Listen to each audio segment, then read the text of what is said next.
Bueno, vamos a hablar ahora del hipocampo, como lo habíamos visto aquí, que está en el fornis. Es este que tiene forma de caballito de mar, ¿sí?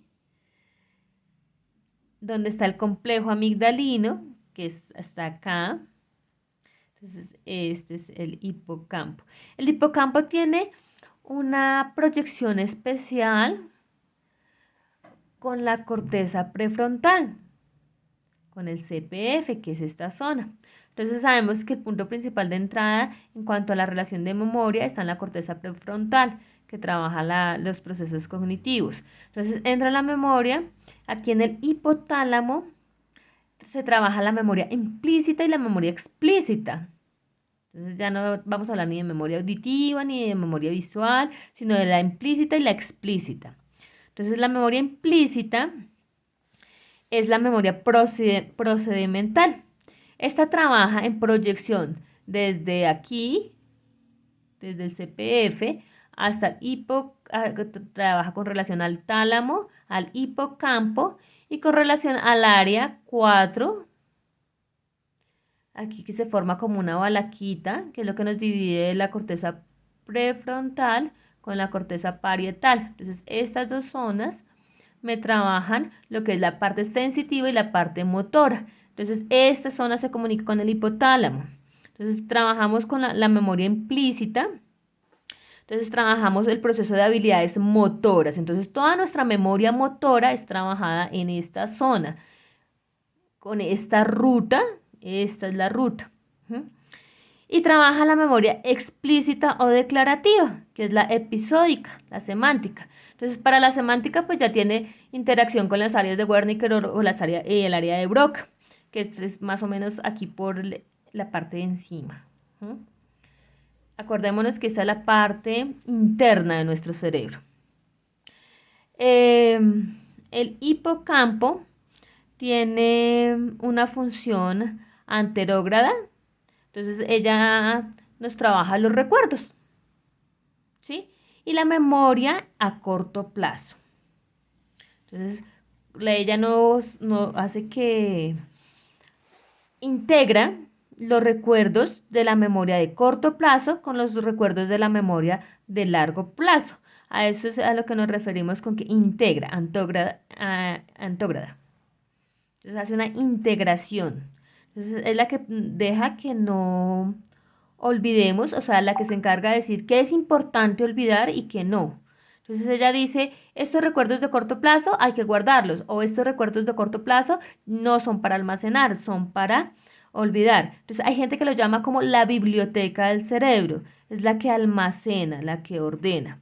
Entonces ahí en el neocortes. Tenemos que la memoria episódica es la que nos dice el qué y el por qué, ¿sí? El qué, el dónde. Entonces, esa es la función. Entonces, es decir, que nos ayuda con la conciencia, con la personalidad, con lo subjetivo.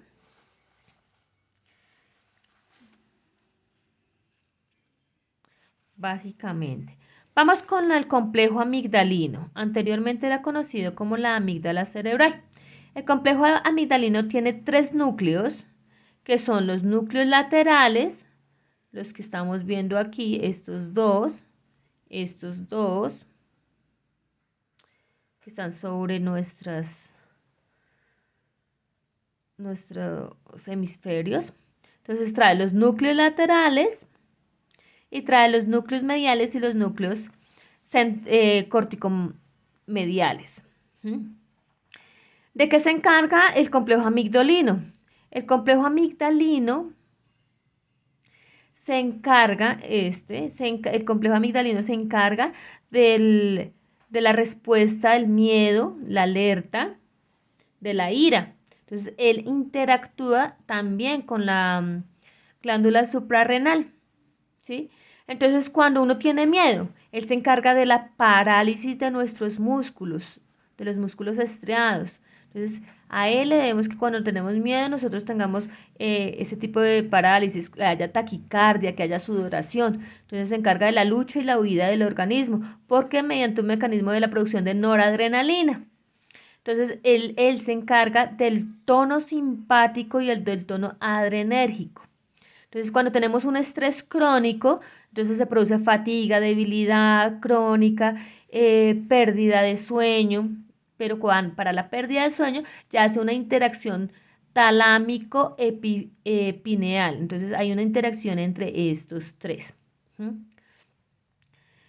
Em, en las lesiones, si se llegara a lesionar, hay la lesión más grave a nivel del complejo amigdalino es la pérdida del miedo. Dice Kluber, Bucy, que hay apacibilidad de la pérdida de miedo. Entonces ya dejamos de tener miedo. Y pues eso tampoco es bueno, porque entonces si nuestro organismo nunca va a tener una respuesta defensiva. Otra de las causas que si se lesiona nuestro complejo amigdalino es que puede haber una agnosia visual, es decir, una pérdida de la comprensión visual. Entonces ya no vamos a comprender lo que vemos, ya no vamos a hacer comprensión y reconocimiento de los rostros, ¿sí? Entonces hay una hipermorfosis. ¿Mm?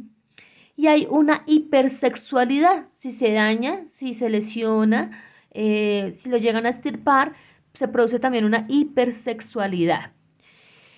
Con el complejo amigdalino sucede algo muy curioso. Hay algo que se llama el secuestro amigdalino. Resulta que la información racional pasa como filtro por el tálamo, como ya lo habíamos dicho, pero a veces el complejo amigdalino secuestra la información. Como es una parte extremadamente emocional, es cuando nosotros, por ejemplo, decimos, ay, ¿yo por qué hice eso? Entonces dice uno que actúa muy a la ligera y actúa sin pensar. Entonces lo hace como un acto inconsciente. Entonces es una activación 100% emocional. Ledoux, eso fue descubierto por Ledoux. Entonces dice que hay dos caminos. Hay el camino que es donde la información llega al hipocampo, ¿sí? Por la amigdalina, que es, habla de la vía larga y la vía corta. Entonces dice que un estímulo